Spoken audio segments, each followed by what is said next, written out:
YoPro Wealth. YoPro Wealth. YoPro Wealth. Young professionals, welcome to the YoPro Wealth Podcast, where inspiring millionaires and subject matter experts teach you how to build massive wealth. Whether you're looking to invest like a pro, take your career to the next level, or just get rich and build the life of your dreams, this podcast is for you.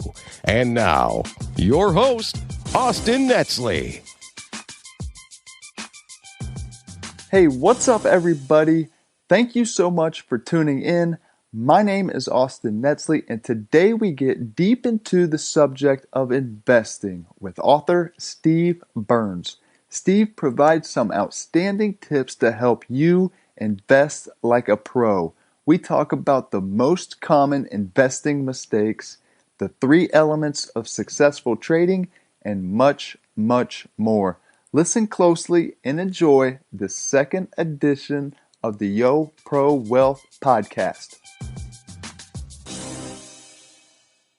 Today on the show, we have the spectacular Steve Burns. Steve is the author of numerous outstanding books on investing in the stock market, including New Trader, Rich Trader, and Show Me Your Options.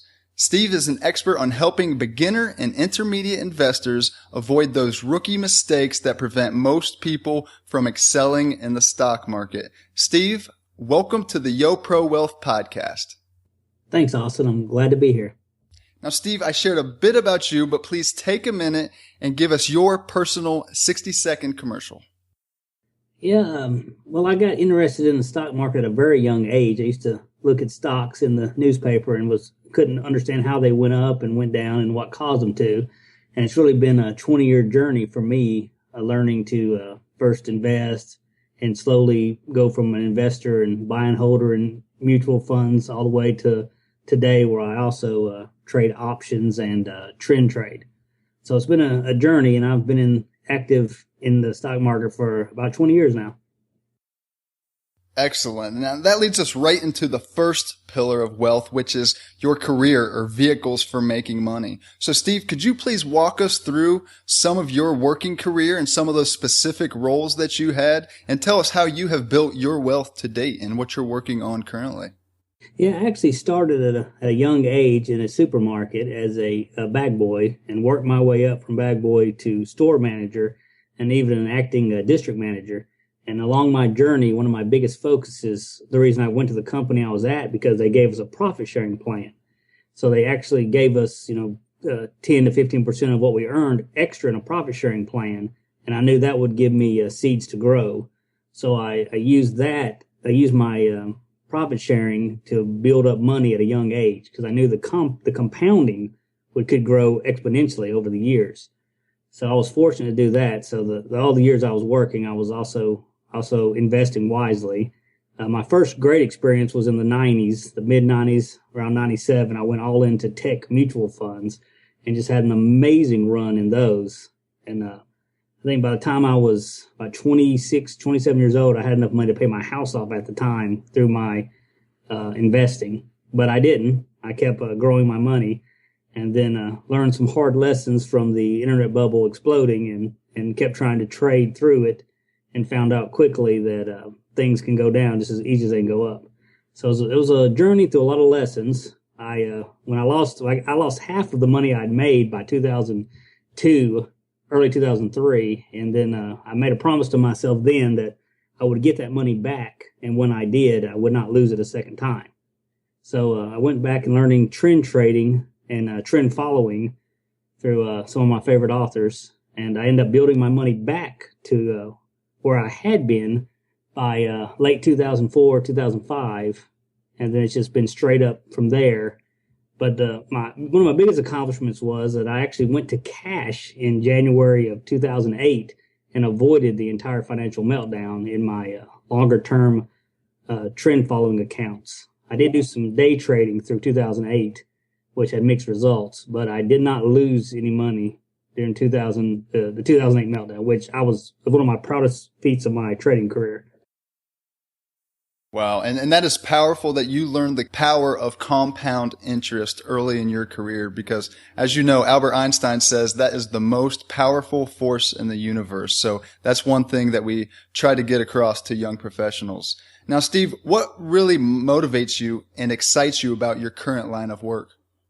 I like it because the upside in my trading, the upside is unlimited. There's trillions of dollars floating around the financial markets, and and what I can earn is unlimited. When you're working for hourly pay or on a salary, you're selling your time for money, and you can't get wealthy selling your time for money.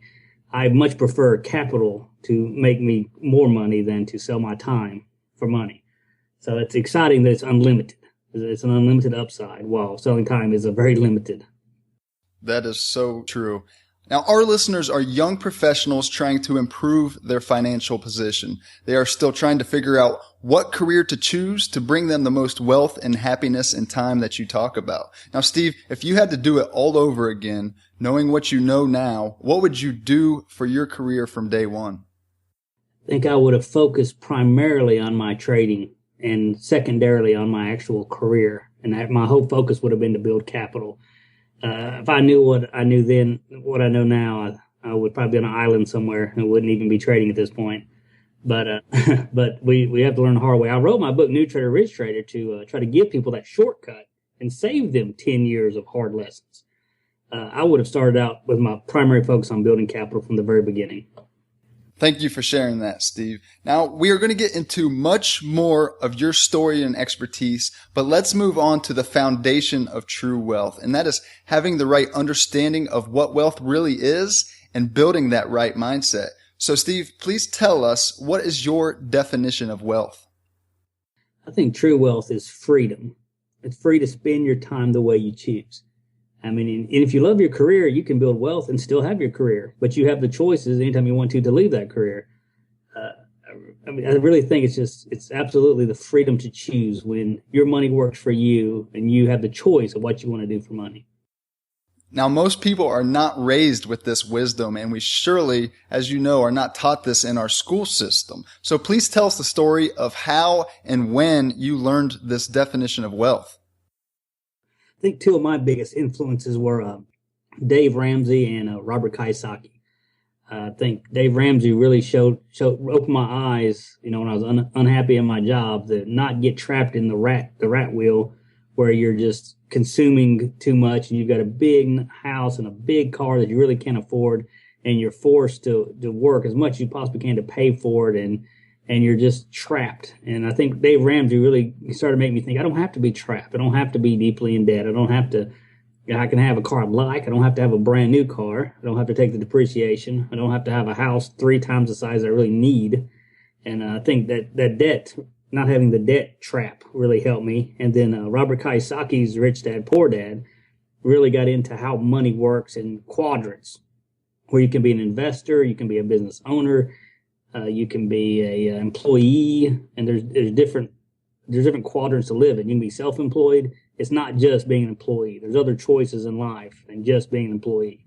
It seems like in the modern times, employees are actually and jobs are actually getting more rare nowadays. It's almost like getting back to more of an entrepreneurial world that we're living in, while people are still looking for jobs where actually, that might not be the route. You're exactly right.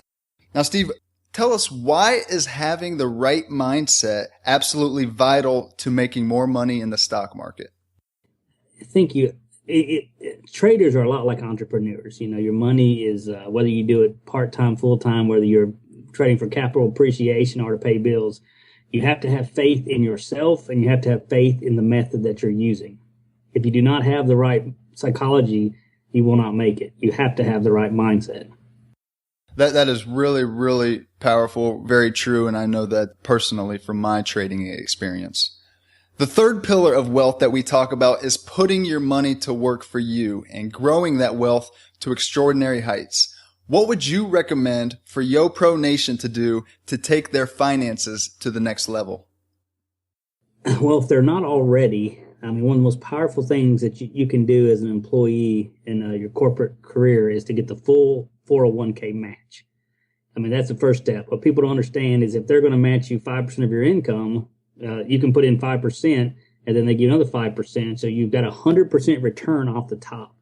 And then if it's a tax deferred 401k as well, you're going to avoid paying income taxes on that until you take it out and retire, or whatever time you take the distribution of the money. So I think that's one of the most powerful things I try to tell young people to do as an employee is start your 401k and get your match. If you combine that with some simple trend following trading, where you're investing it in stocks and the stock market as a whole, and you're following trend, it's just amazing the compounding. If you just simply return 12% a year, in 6 years, your capital doubles. You do 6 more years from that, it doubles again. And that 12 years of doubling is very powerful, especially if you start at a very young age. Exactly. Now, we all have our financial ups and downs. We want to learn from your experiences, both the good and the bad. So, Steve, can you share one specific financial failure that you had and what lesson young professionals can take away from this experience? I think in March of 2000, my capital was at, just for me at that point in time, an amazing amount of money to have enough money to pay my house off with cash in my mid 20s. And I thought I was invincible, and I thought I was a genius, and I just thought, NASDAQ 5,000, it was just unbelievable, the euphoria and how much money we'd made over the few years. And then to end up turning around and giving back half of that over the next 3 years and having losing years for the first time, for some of the first times ever. And it was really humbling to realize that you can lose money as well as make it. And that really changed me. And that's when I really got into risk management and learning to cap the downside and to understand that you can lose money. And I got humble when I realized the next time I got that kind of money, I was going to keep it. Everybody has to learn that at least once, and you were fortunate to learn that early. Now, you are today's trading and wealth advisor. In your view, what should listeners try to accomplish financially by the age of 30? I would really, for today, would have a goal of at least having a 6-figure net worth by the age of 30 through not making bad consumer choices, not getting yourself over debt, putting away money, matching your 401k, saving, investing. I really think a 6-figure net worth by 30 is really a good, strong goal for people to have. If you could recommend one book to YoPro Nation on money and wealth, what would it be? I would say Rich Dad, Poor Dad. I think that book, more than anything, changed my mindset and changed my life.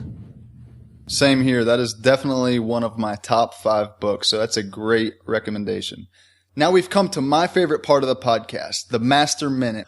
What are the biggest mistakes that you see beginning traders make? I think the biggest thing is they focus on profits and do not concentrate on risk management. The first thing they have to do first is realize how much money they're willing to lose if they're wrong, and profits are secondary. They have to leave their upside unlimited, but their downside capped. That's one of the magics of successful trading. Great piece of advice. What's one thing a beginning investor should learn or master to build a good foundation for future success? I think trend identification. If you can understand the trend that whatever you're trading is in, that makes all the difference. And that's what a lot of buy and holders are not forced enough to sell and lock in profits because they don't have an exit strategy.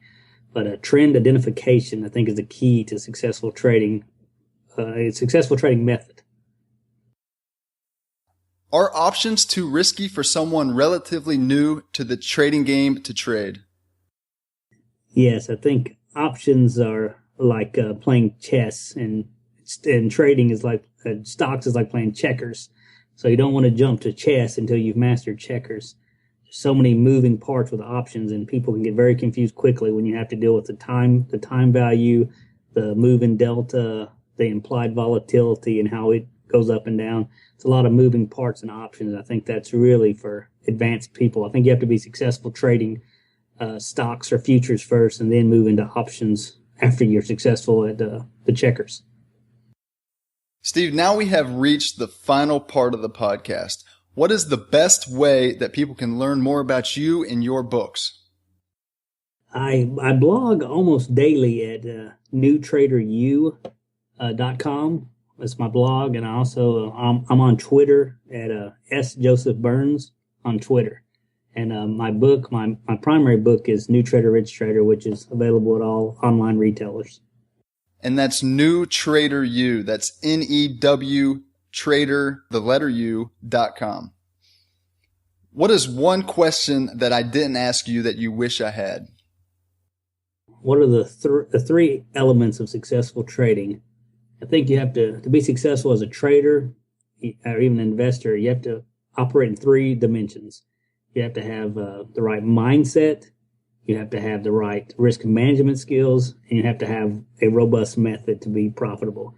If you're missing any of those three things, then you will not be successful in the long term.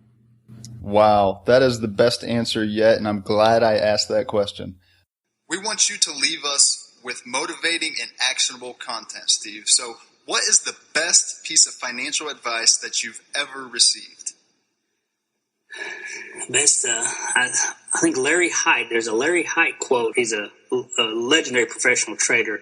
And he said, if you diversify, go with the trend, and manage your risk, then it just has to work. And something that simple has really given me the belief that I can make money, and I no longer have to wonder if it's possible or not. I know for a fact that it is possible to make a good amount of money by simply trading and investing wisely. And lastly, what is one thing that young professionals need to take action on today to get them on a path towards wealth?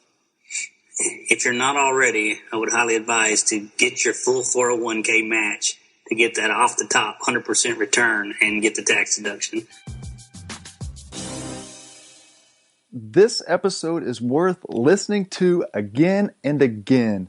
Steve shares a lot of great points to help you avoid those rookie mistakes that so many people make. Learn the basics of investing, develop a plan, and stick to it. If you have any questions at all about what we talked about during this episode, please reach out to me on our Facebook page or email me at austin@yoprowealth.com. As always, thank you for listening. Take control, make money, live wealthy.